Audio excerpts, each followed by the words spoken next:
Sialkot CIA staff में तैनात DSP Rana Mahmood Hasan की ताबड़तोड़ कार्रवाइयां जारी। जिला भर में जराइम, डकैती, राजधानी और कत्ल जैसी संगीन वारदातों में मुलव्विस अफराद को गिरफ्तार करके पाबंद सलासिल कर दिया।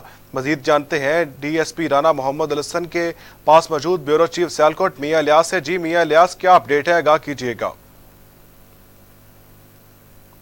जी बिल्कुल, इस वक्त मौजूद सियालकोट सीआईए ऑफिस में मेरे साथ इस वक्त मौजूद हैं हाल ही में तैनात होने वाले डीएसपी राणा महमूद हसन, जिन्होंने 2 माह पहले ही चार्ज संभाला है। तो सियालकोट को एक अमन का गहवारा बनाकर रख दिया है, चोरों, डकैतों, मनशियात फरोशों का खात्मा कर दिया है।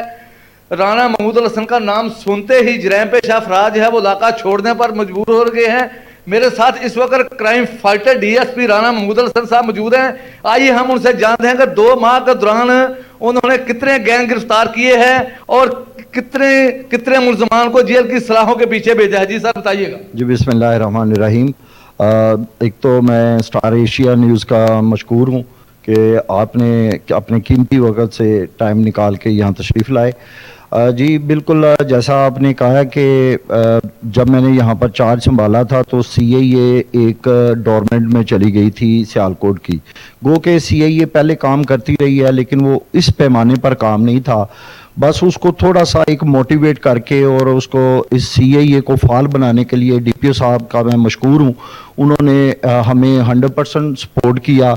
और आपको पता है कि जैसे आईजी साहब के विजन के मुताबिक हर डिस्ट्रिक्ट में ऑर्गेनाइज क्राइम यूनिट सीआईए को कन्वर्ट कर दिया गया है ऑर्गेनाइज क्राइम यूनिट में, जिसमें मोस्टली हमारी जो टास्किंग है वो ये है कि हम काम करते हैं, जो रॉबरी करते हैं, डकैती करते हैं, इक़दाम कत्ल के और कत्ल के जो नोटोरियस किस्म के मुल्ज़मान हैं उनको हम गिरफ्तार करके, हमारी टास्किंग है कि उनको गिरफ्तार करके हम कैफरे किरदार तक पहुँचाते हैं।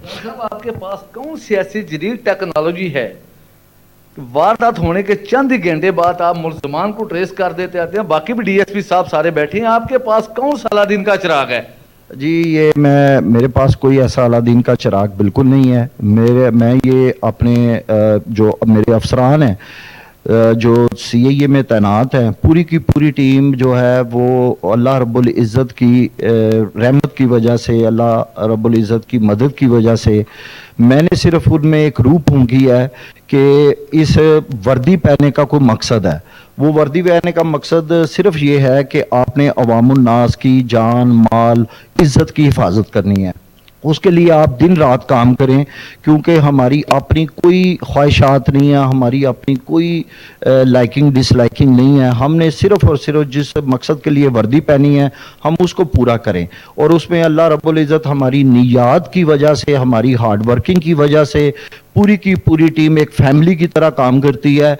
और उस पर हम दिन रात शब रोज़ मेहनत करते हुए हैं और अल्लाह हमें उसमें कोई ना कोई ऐसी लीड दे देता है जिससे हम टेक्नोलॉजी को काम करते हुए, टेक्नोलॉजी को यूज़ करते हुए और ह्यूमन रिसोर्सेज के ज़रिए, सोर्स के ज़रिए हम ह्यूमन इंटेलिजेंस बेस पे इंफॉर्मेशन को कलेक्ट करके वो क्लिक कर जाती है और अल्लाह रब्बुल इज़्ज़त हमें इज़्ज़त से नवाजता है। जी साहब, आखिरी सवाल है, मुझे ये बताएं, मुल्ज़मान इतने खतरनाक गैंग पकड़ते हैं, दहशतगर्द पकड़ते हैं, मनशियात फरोश पकड़ते हैं, जेल पे देते हैं, इन मुल्ज़मान का बार बार पकड़े जाना, जेल से बहुत जल्द बाहर आ जाना, इसकी क्या वजूहत है? इसकी कई वजूहत हैं। देखें, बात यह है कि ये अवेयरनेस की बात है, इसमें बहुत से एस्पेक्ट शामिल होते हैं, क्योंकि जो जराइम पेशा लोग हैं उन्होंने जराइम करने से बाज नहीं आना और दिन ब दिन इसकी सूरत हाल बिगड़ती जा रही है। माशरे का बिगाड़ जो है, उसकी तरबियत जो है वो बहुत ज़्यादा काउंट कर रही है। एक तो यूँ समझ ले कि शॉर्टकट वे से अल्लाह और अल्लाह के रसूल के ऊपर ईमान ना रखना और फिर अपने अल्लाह के दिए हुए पे इक्तफा ना करना, ये जराइम बढ़ने की मेन वजूहत है।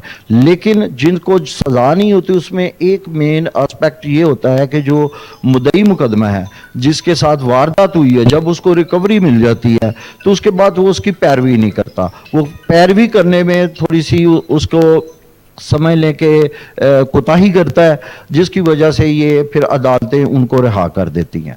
जी बिल्कुल, ये थे मेरे साथ राणा महमूद हसन साहब डीएसपी सीआईए, जिनका कहना था कि इंशाल्लाह ताला अगर अल्लाह ने मुझे ज़िंदगी दी تو عوام کی دن رات خدمت کروں گا، منشیات فروش چور ڈاکوؤں کا خاتمہ کر کے رہوں گا، اس وقت تک چین سے نہیں بیٹھوں گا جب تک ضلع سیالکوٹ کو امن کا گہوارہ نہ بنا دوں۔ جی